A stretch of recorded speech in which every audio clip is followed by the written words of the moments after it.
Welcome to the Quiet Corner Bedtime Stories. I'm Eamon, and tonight I'll be reading you The Dealings of Captain Sharkey with Stephen Craddock, from Tales of Pirates by Sir Arthur Conan Doyle, from the Great Tales of Sir Arthur Conan Doyle. The Dealings of Captain Sharkey with Stephen Craddock. Careening was a very necessary operation for the old pirate. On his superior speed he depended both for the overhauling of the trader and the escaping of the man of war. But it was impossible to retain his sailing qualities unless he periodically, once a year at least, cleared his vessel's bottom from the long trailing plants and crusting barnacles which gather so rapidly in the tropical seas. For this purpose he lightened his vessel and thrust her into some narrow inlet where she could be left high and dry at low water, and then fastened blocks and tackles to her masts to pull her over onto her bilge, and then scraped her thoroughly from rudder post to cutwater. During the weeks which were thus occupied, the ship was, of course, defenceless. But on the other hand, she was unapproachable by anything heavier than an empty hull, and the place for careening was chosen with an eye for secrecy, so that there was no great danger. So secure did the captains feel that it was not uncommon for them at such times to leave their ships under a sufficient guard, and to start off in the longboat, either upon a sporting expedition, or more frequently upon a visit to some outlying town, where they turned the heads of the women with their swaggering gallantry, or broached pipes of wine in the market square, with a threat to pistol all who would not drink with them. Sometimes they would even appear in cities the size of Charleston, and walk the streets with their clattering sidearms, and open scandal to the whole law-abiding colony. Such visits were not always paid with impunity. It was on one of them, for example, which provoked Lieutenant Maynard to hack off Blackbeard's head, and to spear it upon the end of his bowsprit.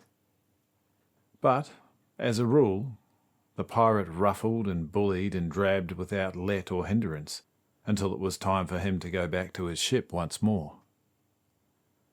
There was one pirate, however, who never crossed even the skirts of civilization, and that was the sinister Sharkey of the bark Happy Delivery. It may have been from his morose and solitary temper, or as is more probable, that he knew that his name upon the coast was such that outraged humanity would, against all odds, have thrown themselves upon him. But never once did he show his face in a settlement. When his ship was laid up, he would leave her under the charge of Ned Galloway, her New England quartermaster, and would take long voyages in his boat. Sometimes, it was said, for the purpose of burying his share of the plunder, and sometimes to shoot the wild oxen of Hispaniola, which, when dressed and barbecued, provided provisions for his next voyage. In the latter case, the bark would come around to some prearranged spot to pick him up and take on board what he had shot. There had always been a hope in the islands that Sharkey might be taken on one of these occasions, and at last there came news to Kingston which seemed to justify an attempt upon him. It was brought by an elderly logwood cutter, who had fallen into the pirates' hands, and then in some freak of drunken benevolence had been allowed to get away with nothing worse than a slit nose and a drubbing. His account was recent and definite. The Happy Deliverance was careening at Torbeck, on the west end of Hispaniola. Sharkey, with 4 men, was buccaneering on the outlying island of La Vache. The blood of 100 murdered crews was calling out for vengeance, and now at last it seemed as if it might not call in vain. Sir Edward Compton, the high-nosed, red-faced governor, sitting in solemn conclave with the commandant and the head of the council, was sorely puzzled in his mind as to how he should use his chance. There was no man of war nearer than Jamestown, and she was a clumsy old flyboat, which could neither overhaul the pirate in seas, nor reach her in a shallow inlet. There were forts and artillerymen both in Kingstown and Port Royal, but no soldiers available for such an expedition. A private venture might be fitted out, and there were many who had a blood feud with Sharkey. But what could a private venture do? The pirates were numerous and desperate.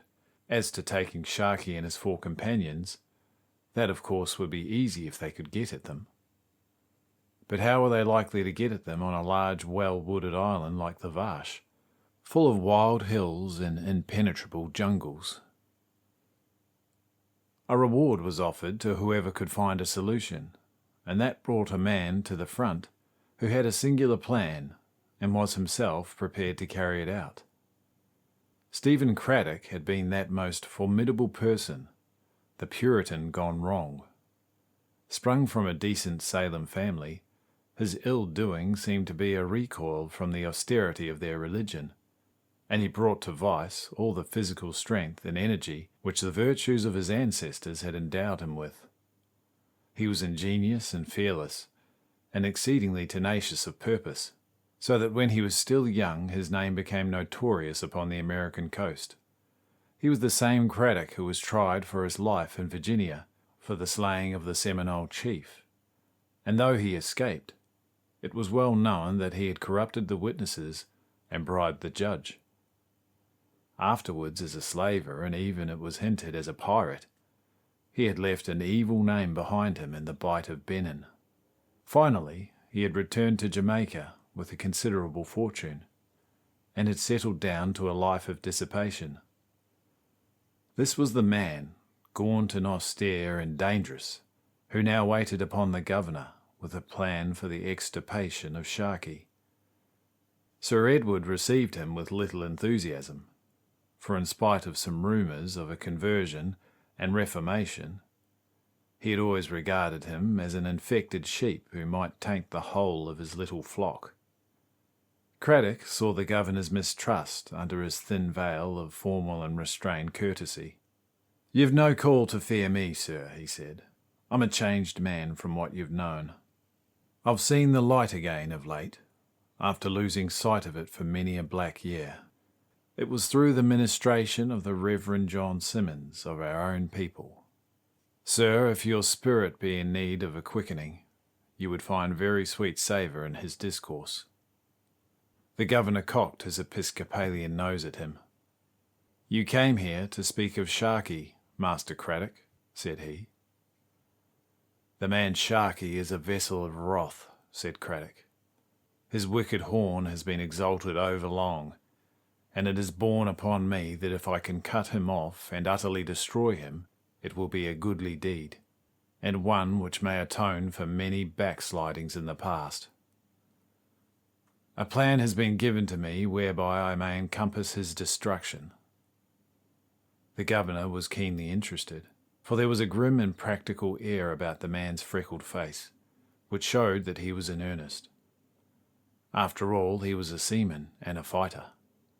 If it were true that he was eager to atone for his past, no better man could be chosen for this business. "This will be a dangerous task, Master Craddock," said he. "If I meet my death at it, it may be that it will cleanse the memory of an ill-spent life. I have much to atone for."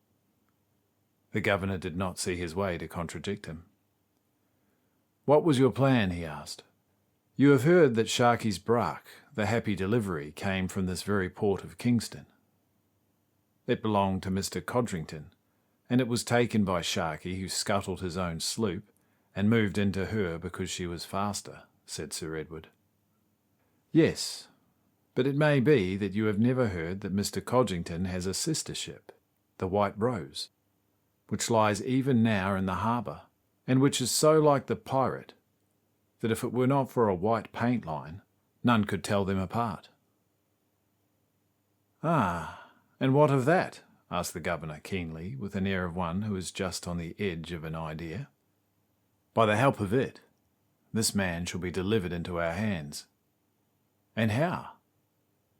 "I will paint out the white streak upon the White Rose, and make it in all things like the Happy Delivery. Then I will set sail for the island of La Vache, where this man is slaying the wild oxen. When he sees me, he will surely mistake me for his own vessel, which he is awaiting, and he will come on board to his own undoing." It was a simple plan, and yet it seemed to the governor that it might be effective. Without hesitation, he gave Craddock permission to carry it out, and to take any steps he liked in order to further the object which he had in view. Sir Edward was not very sanguine, for many attempts had been made upon Sharkey, and their results had shown that he was as cunning as he was ruthless. But this gaunt Puritan with the evil record was cunning and ruthless also. The contest of wits between two such men as Sharkey and Craddock appealed to the governor's acute sense of sport, and though he was inwardly convinced that the chances were against him, he backed his man with the same loyalty which he would have shown his horse or his cock. Haste was above all things necessary, for upon any day the careening might be finished, and the pirates out to sea once more. But there was not very much to do, and there were many willing hands to do it. So the second day saw the White Rose beating out for open sea, and there were many seamen in the port who knew the lines and rig of the pirate bark, and not one of them could see the slightest difference in this counterfeit. Her white sideline had been painted out, and her masts and her yards were smoked to give them the dingy appearance of the weather-beaten rover, and a large diamond-shaped patch was let into her fore topsail. Her crew were volunteers, many of them being men who had sailed with Stephen Craddock before. The mate, Joshua Hurd, an old slaver, had been his accomplice in many voyages, and came now at the bidding of his chief. The avenging bark sped across the Caribbean Sea, and at the sight of that patched topsail, the little craft which they met flew left and right like frightened trout in a pool. On the fourth evening, Point Abaco bore 5 miles to the north and east of them. On the fifth, they were at anchor in the Bay of Tortoises, at the island of Lavache, where Sharkey and his 4 men had been hunting. It was a well-wooded place, with the palms and the underwood growing down to the thin crescent of silver which skirted the shore. They had hoisted the black flag and the red pennant, but no answer came from the shore. Craddock strained his eyes, hoping every instant to see a boat shoot out to them, with Sharkey seated in the sheets. But the night passed away, and a day, and yet another night without any sign of the men whom they were endeavouring to trap. It looked as if they were already gone. On the second morning, Craddock went ashore in search of some proof whether Sharkey and his men were still upon the island. What he found reassured him greatly. Close to the shore was a boucan of green wood, such as was used for the preserving of meat, and a great store of barbecued strips of ox flesh was hung upon lines all around. The pirate ship had not taken off her provisions, and therefore the hunters were still upon the island. Why had they not shown themselves? Was it that they had detected that this was not their own ship? Or was it that they were hunting the interior of the island, and were not on the lookout for the ship yet? Craddock was still hesitating between the two alternatives, when a Carib Indian came down with information. The pirates were in the island, he said. Their camp was a day's march from the sea. They had stolen his wife, and the marks of their stripes were still pink upon his brown back. Their enemies were his friends, and he would lead them to where they lay. Craddock could not have asked for anything better. So early next morning, with a small party armed to the teeth, he set off under the guidance of the Carib. All day they struggled through the brushwood and clambered over rocks, pushing their way further and further into the desolate heart of this island. Here and there they found traces of the hunters, the bones of a slain ox, or the marks of feet in a morass. And once, towards evening, it seemed to some of them that they heard the distant rattle of guns. That night they spent under the trees and pushed on again in the earliest light.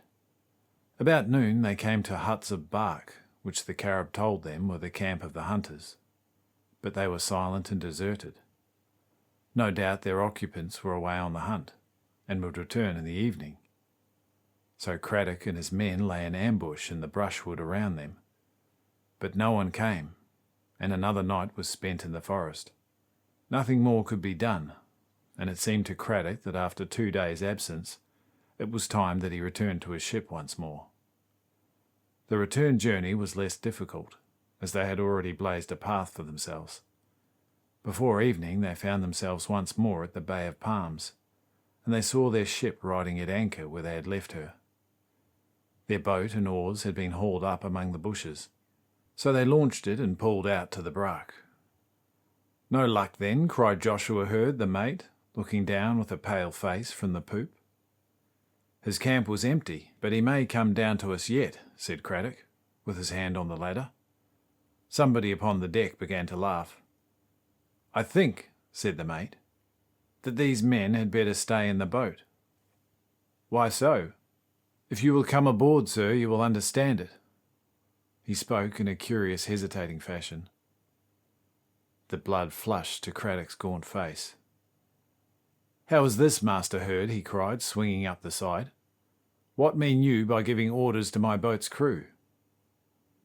But as he passed over the bulwarks, with one foot upon the deck and one knee upon the rail, a tow-bearded man whom he had never observed aboard his vessel before grabbed suddenly at his pistol. Craddock clutched at the fellow's wrist, but at the same instant his mate snatched the cutlass from his side. "What roguery is this?" shouted Craddock, looking furiously around him. But the crew stood in little knots about the deck, laughing and whispering amongst themselves, without showing any desire to go to his assistance. Even in that hurried glance, Craddock noticed that they were all dressed in a most singular manner, with long riding coats, full-skirted velvet gowns and coloured ribands at their knees, more like men of fashion than seamen. As he looked at their grotesque figures, he struck his brow with his clenched fist to be sure that he was awake. The deck seemed to be much dirtier than when he had left it, and there were strange, sun-blackened faces turned upon him from every side. Not one of them did he know, save only Joshua Hurd. Had the ship been captured in his absence? Were these Sharkey's men who were around him? At the thought he broke furiously away and tried to climb over to his boat. But a dozen hands were on him in an instant, and he was pushed aft through the open door of his own cabin. And it was all different from the cabin which he had left. The floor was different, the ceiling was different, and the furniture was different. He had been plain and austere. This was sumptuous and yet dirty, hung with rare velvet curtains splashed with wine stains, and panelled with costly woods, which were pocked with pistol marks. On the table was a great chart of the Caribbean Sea, and beside it, with compasses in his hand, sat a clean-shaven, pale-faced man with a fur cap and a claret-coloured coat of damask. Craddock turned white under his freckles as he looked upon the long, thin, high-nostrilled nose and red-rimmed eyes which were turned upon him with the fixed, humorous gaze of the master player who has left his opponent without a move. "Sharkey!" cried Craddock. Sharkey's thin lips opened up as he broke into his high, sniggering laugh. "You fool!" he cried, leaning over. He stabbed Craddock's shoulder again and again with his compasses. "You poor, dull-witted fool! Would you match yourself against me?" It was not the pain of the wounds, but it was the contempt in Sharkey's voice which had turned Craddock into a savage madman. He flew at the pirate, roaring with rage, striking, kicking, writhing and foaming. It took 6 men to drag him down to the floor amidst the splintered remains of the table, and not one of the 6 did not bear the prisoner's mark upon him. But Sharkey still surveyed him with the same contemptuous eye. From outside there came the crash of breaking wood, and the clamour of startled voices. "What is that?" cried Sharkey. "They have stove the boat with cold shot, and the men are in the water." "Let them stay there," said the pirate. "Now, Craddock, you know where you are. You are aboard my ship, the Happy Delivery, and you lie at my mercy. I knew you for a stout seaman, you rogue, before you took to this long-shore canting. Your hands were then no cleaner than my own. Will you sign articles, as your mate has done, to join us, or shall I heave you over to follow your ship's company?" "Where is my ship?" asked Craddock. "Scuttled in the bay." "And the hands?" "In the bay too." "Then I'm for the bay also." "Hock him and heave him over," said Sharkey. Many rough hands dragged Craddock out upon the deck, and Galloway, the quartermaster, had already drawn his hanger to cripple him, when Sharkey came hurrying from his cabin with an eager face. "We can do better with the hound," he cried. "Sink me if it is not a rare plan. Throw him into the sail-room with the irons on, and come here, quartermaster, that I may tell you what I have in my mind." So Craddock, bruised and wounded in soul and body, was thrown into the dark sail-room, and so fettered that he could not stir hand or foot. But his northern blood was running strong in his veins, and his grim spirit aspired only to make such an ending as might go some way towards atoning for the evil of his life. All night he lay in the curve of the bilge, listening to the rush of water and the straining of timbers which told him that the ship was at sea and driving fast. In the early morning someone came crawling to him in the darkness over the heaps of sails. "Here's rum and biscuits," said the voice of his late mate. "It's at the very risk of my life, Master Craddock, that I bring them to you." "It was you who trapped me and caught me as if in a snare," cried Craddock. "How shall you answer for what you have done?" "What I did with the point of a knife betwixt my shoulder blades." "God forgive you for a coward," Joshua heard. "How came you into their hands?" "Why, Master Craddock, the pirate ship came back from its careening upon the very day that you left us. They laid us aboard, and, short-handed as we were, with the best men ashore with you, we could offer but poor defence. Some were cut down, and they were the happiest. Others were killed afterwards. As to me, I saved my life by signing on with them." "And they scuttled my ship?" "They scuttled her, and then Sharkey and his men, who had been watching us from the brushwood, came off to the ship. His mainyard had been cracked and fished in the last voyage, so he had suspicions of us, seeing that ours was whole. Then he thought of laying the same trap for you which you had set for him." Craddock groaned. "How came I not to see that fished mainyard?" he muttered. "But whither are we bound?" "We are running north and west." "North and west? Then we are heading back towards Jamaica." "Aye, with an 8-knot wind. Have you heard what they mean to do with me?" "I have not heard. If you would but sign the articles, though." "Enough," Joshua heard. "I have risked my soul too often." "As you wish. I have done what I could. Farewell." All that night and the next day the Happy Delivery ran before the easterly trades, and Stephen Craddock lay in the dark of the sail-room, working patiently at his wrist-irons. One he had slipped off at the cost of a row of broken and bleeding knuckles, but do what he would he could not free the other, and his ankles were securely fastened. From hour to hour he heard the swish of the water, and he knew that the barque must be driving with all set in front of the trade wind. In that case they must be nearly back to Jamaica by now. What plan could Sharkey have in his head, and what use did he hope to make of him? Craddock set his teeth and vowed that if he had once been a villain from choice he would, at least, never be one by compulsion. On the second morning Craddock became aware that the sail had been reduced in the vessel, and that she was tacking slowly with a light breeze on her beam. The varying slope of the sail-room and the sounds from the deck told his practised senses exactly what she was doing. The short reaches showed him that she was manoeuvring near the shore, and making for some definite point. If so, she must have reached Jamaica. But what could she be doing there? Then suddenly there was a burst of hearty cheering from the deck, and then the crash of a gun above his head, and then the answering boom of guns from far over the water. Craddock sat up and strained his ears. Was the ship in action? Only one gun had been fired, and though many had answered, there was none of the crashings which told of a shot coming home. Then if it was not action, it must be a salute. But who would salute Sharkey the pirate? It could only be another pirate ship which would do so.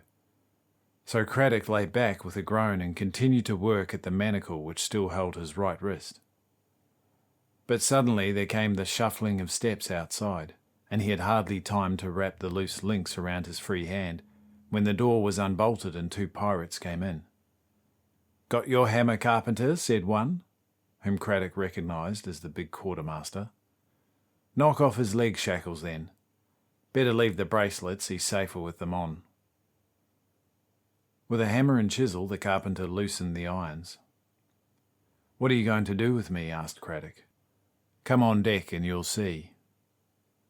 The sailor seized him by the arm and dragged him roughly to the foot of the companion. Above him was a square of blue sky cut across by mizzen and gaff, with colours flying at the peak. But it was the sight of these colours which struck breath from Stephen Craddock's lips, for there were 2 of them, and the British ensign was flying above the Jolly Roger, the honest flag above that of the Rogue. For an instant Craddock stopped in amazement, but a brutal push from the pirates behind drove him up the companion ladder.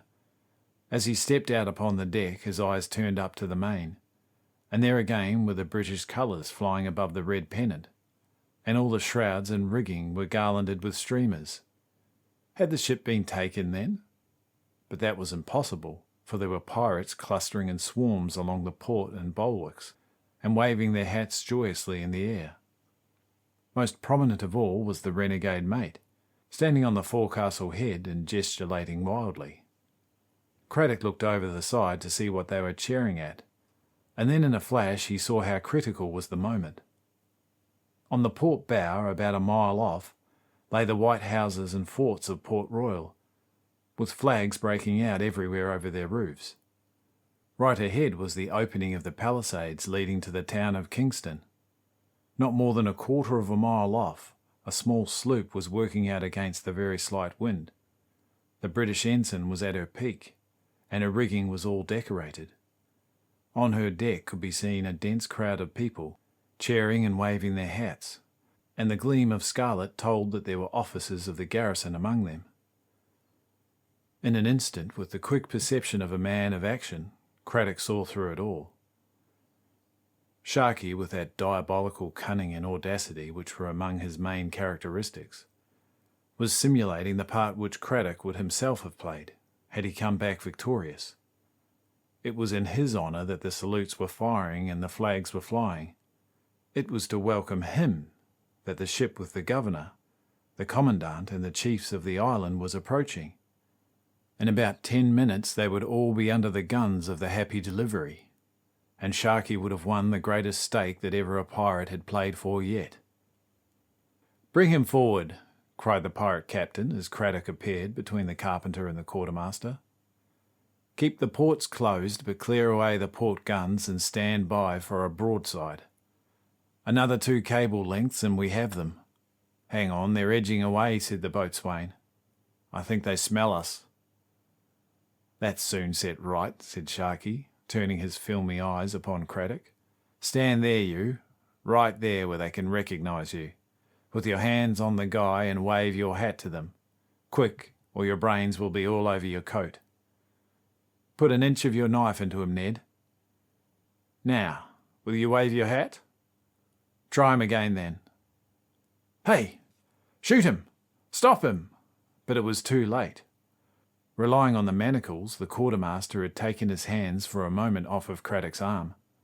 In that instant he had flung off the carpenter and amid a splatter of pistol bullets had sprung the bulwarks and was swimming for his life. He had been hit again and again. But it takes many pistols to kill a resolute and powerful man who has his mind set upon doing something before he dies. He was a strong swimmer, and in spite of the red trail which he left in the water behind him, he was rapidly increasing his distance from the pirate.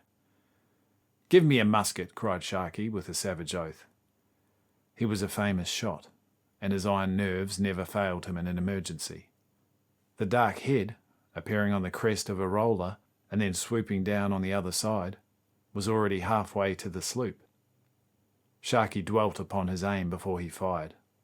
With the crack of the gun, the swimmer reared himself up in the water, waved his hands in a gesture of warning, and then roared out in a voice which rang out over the bay.